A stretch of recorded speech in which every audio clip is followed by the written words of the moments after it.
Hello दोस्तों। आज हम लोग घटना चक्र बुक से घटना चक्र का पूर्वावलोकन बुक से बीएसएससी, बीपीएसएससी और सीबीएसई का प्रीवियस ईयर क्वेश्चन हम लोग देख रहे हैं। तो आज हम लोग मौर्य काल के बारे में देखते हैं। मौर्य काल के तो पाटलिपुत्र नगर के संस्थापक कौन है? पाटलिपुत्र नगर के पाटलिपुत्र नगर के संस्थापक कौन है? इसका आंसर होगा उदयन। पाटलिपुत्र नगर की स्थापना गंगा एवं सोन के संगम पे हर्यक वंशीय शासक अजातशत्रु ने की थी एवं सर्वप्रथम उदयन ने राजधानी राजगीर से पटना स्थानांतरित की थी। अशोक स्तंभ कहाँ स्थित है? अशोक स्तंभ कहाँ स्थित है? उत्तर प्रदेश में। अशोक स्तंभ उत्तर प्रदेश के सारनाथ में स्थित है। इसे सम्राट अशोक ने बनवाया था। किसने? सम्राट अशोक ने बनवाया था। और इस पे 4 सिंहों की मूर्ति बनी हुई है जो भारत के राष्ट्रीय प्रतीक के रूप में प्रयुक्त होती है। किस शिलालेख में सम्राट ने बौद्ध धर्म के 3 रत्नों में अपना विश्वास प्रकट किया? किस शिलालेख में अशोक ने बौद्ध धर्म के 3 रत्नों के प्रति विश्वास प्रकट किया?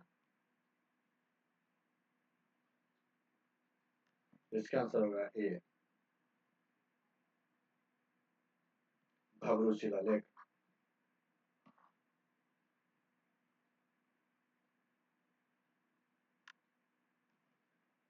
भब्रू शिलालेख राजगीर बिहार। भब्रू शिलालेख सम्राट अशोक के शिलालेखों में से एक महत्वपूर्ण अभिलेख है। इस शिलालेख में अशोक ने अपने व्यक्तिगत विश्वास को स्पष्ट रूप से व्यक्त किया है और बौद्ध धर्म के प्रति अपनी निष्ठा को स्वीकार किया। उन्होंने बौद्ध धर्म को अपनाया और प्रचलित करने की बात कही है। यह शिलालेख बौद्ध धर्म की उनकी आस्था को दर्शाता है और इसे अब उनकी व्यक्तिगत धार्मिक प्रतिबद्धता का प्रमाण माना जाता है।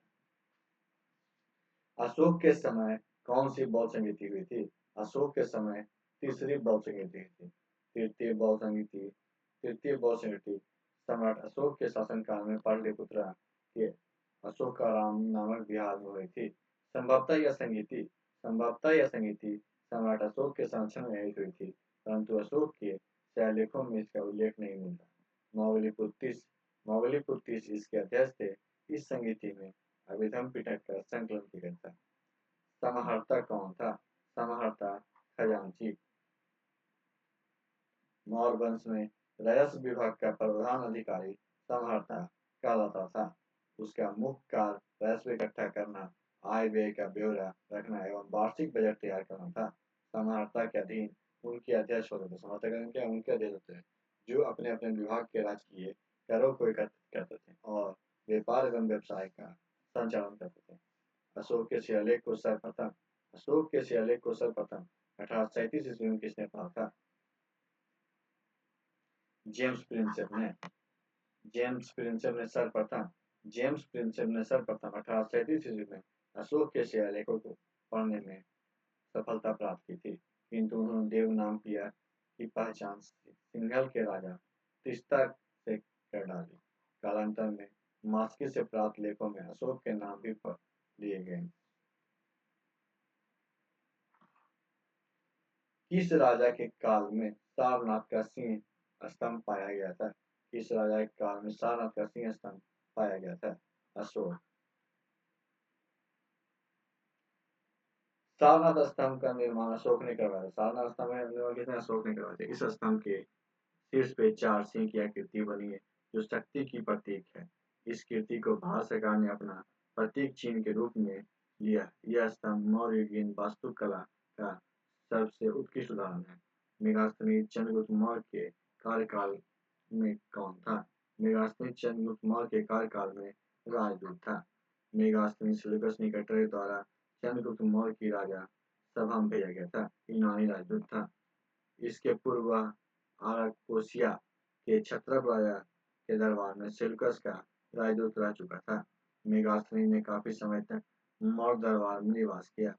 भारत में उसे जो कुछ देखा सुना उसे इंडिका नामक अपने ग्रंथ में लिपिबद्ध किया। चंद्रगुप्त मौर्य के साम्राज्य की राजधानी थी। चंद्रगुप्त मौर्य के साम्राज्य की राजधानी पाटलिपुत्र थी। चंद मौर्य साम्राज्य के संस्थापक चंद्रगुप्त मौर्य था। इसकी राजधानी पाटलिपुत्र थी। चंद्रगुप्त मौर्य ने चंद्रगुप्त मौर्य ने 321 ईस्वी पूर्व विश्व साम्राज्य की स्थापना की। सम्राट चंद्रगुप्त मौर्य का शासनकाल लगभग 321 से 297 ईस्वी पूर्व तक रहा। चंद्रगुप्त मौर्य ने जैन गुरु भद्रबाहु से जैन धर्म की शिक्षा ली थी। अशोक महान पुत्र थे। अशोक महान बिंदुसार के पुत्र थे। अशोक महान बिंदुसार का पुत्र था। इसकी माता शुभांगी धम चंपा की एक ब्राह्मण कन्या थी। वह 273 ईस्वी के लगभग मगध के सिंहासन पर बैठा तथा 269 ईस्वी के लगभग उसका राज्याभिषेक हुआ। राज्याभिषेक के 9वें वर्ष में उसने प्रसिद्ध कलिंग अभियान किया। उसके पिता बिंदुसार को कीर्ति ग्रंथ कंगयूर ने अनेक नगरों को विजित कराया था। बिंदुसार को अमित्रघात या सिंहसेन भी कहा जाता है।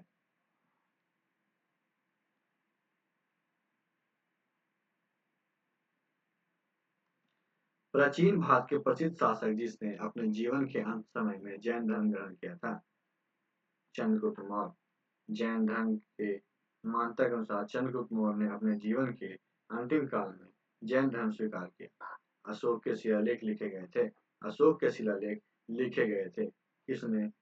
ग्रीक भाषा, खरोष्टी और आरामीक में। अशोक के ज्यादातर शिलालेख प्राकृतिक ग्रीक आरामीक भाषाओं में लिखे गए थे।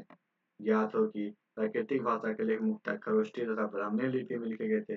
विकल्पों में खरोष्टी एक लिपि है और एक अन्य 3 भाषाएं। यद्यपि अशोक के शिलालेख संस्कृत भाषा में नहीं मिले हैं। महान सम्राट अशोक किस राजवंश से संबंधित है? महान सम्राट अशोक किस राजवंश से संबंधित है? तो मौर्य। महान सम्राट अशोक मौर्य राजवंश से संबंधित था। वह मौर्य साम्राज्य के संस्थापक चंद्रगुप्त मौर्य के पुत्र बिंदुसार का पुत्र था। अशोक के अभिलेख उसका इतिहास जानने के मुख्य साधन है। मान्यता अनुसार उसने कलिंग विजय में हुए भीष्म रक्तपात से दुखी होकर बौद्ध धर्म और अहिंसा का मार्ग चुना था। निम्नलिखित में से किस सम्राट ने 2 बड़े कानून व्यवहार समता और दंड समता लगाए थे? अशोक ने। किसने लगाए थे? अशोक ने। मौर्य सम्राट अशोक ने अपने राज्य में व्यवहार समता और दंड समता का विधान किया था। व्यवहार समता का तात्पर्य था कि सारी प्रजा को विधि के समक्ष समान व्यवहार प्राप्त होगा तथा दंड समता का तात्पर्य था कि धर्म, जाति और वंश के भेदभाव के बिना अपराध दंड की समानता होगी। निम्नलिखित में से किस भाषा का उपयोग अशोक ने प्रशासनिक और सामाजिक उद्देश्यों से किया था? निम्नलिखित में से किस भाषा का उपयोग अशोक ने प्रशासनिक और सामाजिक उद्देश्य से किया था? तो प्राकृतिक भाषा का। अशोक के स्तंभ ज्यादातर प्राकृतिक भाषा और ब्राह्मणी लिखे गए थे, जिससे स्पष्ट होता है कि अशोक के समय में प्रशासनिक और सामाजिक उद्देश्यों के लिए प्राकृतिक भाषा का प्रयोग होता था। सम्राट अशोक महान, जिसने 40 वर्षों तक भारत में राज्य किया, की राजधानी उस समय का नाम पाटलिपुत्र था। सम्राट अशोक की राजधानी मगध में पाटलिपुत्रा रही है तथा उज्जैन एवं तक्षशिला क्षेत्रीय राजधानी के रूप में जानी जाती थी। सम्राट अशोक के महान शासक सम्राट अशोक के क्या महान भारत के महान शासक थे, जिनके दादा का नाम चंद्रगुप्त मौर्य तथा पिता का नाम बिंदुसार था। सम्राट अशोक बौद्ध धर्म के समर्थन पर एशिया और वह अन्य द्वीपों पे बौद्ध धर्म के प्रचार प्रसार में सहयोगी थे। उन्होंने एशिया के अलावा अन्य द्वीपों में भी बौद्ध धर्म का प्रचार किया था। मरणोत्तर काल का ऑब्जेक्टिव क्वेश्चन देखते थे। ईसवी पूर्व दूसरी सदी में शूद्रक ने मृच्छकंटिका नामक प्रसिद्ध नाटक की रचना की थी, जो संस्कृत भाषा में था। मृच्छकंटिका का अर्थ क्या है? मृच्छकटिकम का अर्थ क्या है?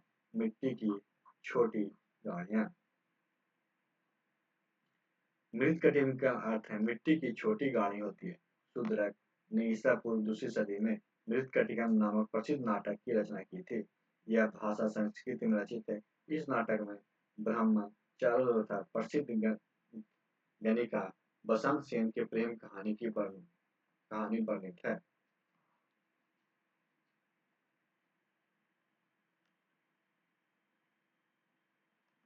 गंधार कला मिश्रण थी। गंधार कला मूर्ति कलाओं की भारतीय यूनानी शैली का। मूर्ति कलाओं क्या है? भारतीय यूनानी शैली का। गांधार मूर्ति कला शैली भारतीय और यूनानी शैलियों का मिश्रण है। इस शैली का निर्मित मूर्ति में शारीरिक बनावट पर विशेष बल दिया जाता है। इस शैली का विकास मुख्यतः मौर्योत्तर काल में हुआ था तथा कुषाण के काल में विकसित अवस्था में पहुंच गई। यह शैली यथार्थवादी तो शैली क्या थी? यथार्थवादी थी। कनिष्क राजा था। कनिष्क राजा कुषाण वंश का था। कनिष्क कुषाण वंश का सर्वाधिक शक्तिशाली रहा था। कनिष्क क्या था? कुषाण वंश का सर्वाधिक शक्तिशाली रहा था। सत्तासीन होने पे कनिष्क ने सत्तासीन होने पे कनिष्क ने 78 ईस्वी में शक संवत की शुरुआत की, जिसका प्रयोग भारत सरकार द्वारा किया जाता है। कनिष्क के ही शासनकाल में कश्मीर के कुंडल वन में चतुर्थ बौद्ध समिति का गठन किया गया था, जिसकी अध्यक्षता वसुमित्र ने की। जिसके अध्यक्ष ने वसुमित्र ने की। कनिष्क के दरबार में अश्वघोष, नागार्जुन तथा चरक जैसे विद्वान होते। कुषाणों की राजधानी प्रारंभिक राजधानी पेशावर थी, जबकि बाद में इसे मथुरा स्थानांतरित कर दिया गया। बाद में कहा मथुरा स्थानांतरित कर दिया गया था। महान सम्राट कनिष्क किसके से संबंधित था? महान सम्राट कनिष्क किससे संबंधित था? कुषाण वंश से। शक संवत का प्रथम मास है। शक संवत का प्रथम मास क्या है? चैत्र। राष्ट्रीय कैलेंडर शक संवत पर आधारित है। इसका प्रथम मास चैत्र है, जबकि अंतिम माह फाल्गुन होता है। आज की वीडियो में समाप्त करते हैं। नेक्स्ट वीडियो हम लोग गुप्त काल के बारे में पढ़ेंगे। नेक्स्ट वीडियो में क्या पढ़ेंगे? गुप्त काल के बारे में पढ़ेंगे। आज की वीडियो में समाप्त करते हैं। वीडियो अच्छा लगे वीडियो को लाइक कीजिएगा, दोस्तों को शेयर कीजिएगा और हमारे चैनल को सब्सक्राइब कीजिएगा। वीडियो देखने के लिए आपका धन्यवाद।